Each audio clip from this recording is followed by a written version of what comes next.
had a chance to try out our new Jang Seeder. We've used an earthway seeder for about the last 10 years, and my initial review of this is I like it. It addresses some of the issues I've had with the earthway.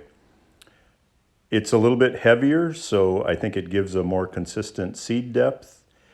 The packing wheel system, I think, covers the seed and gives good seed to soil contact.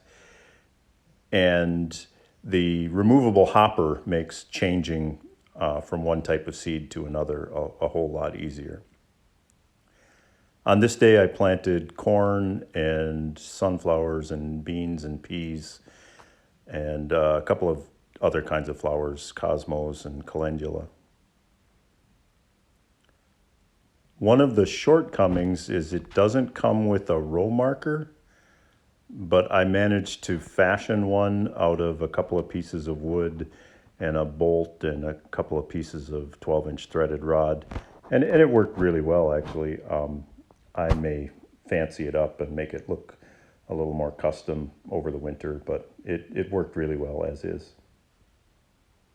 In conclusion, I think this Jang Seeder, even though it's kind of pricey, I think it's going to last forever. It's also very customizable. You can have Jang do different drums for you. I've even heard that you can 3D print them.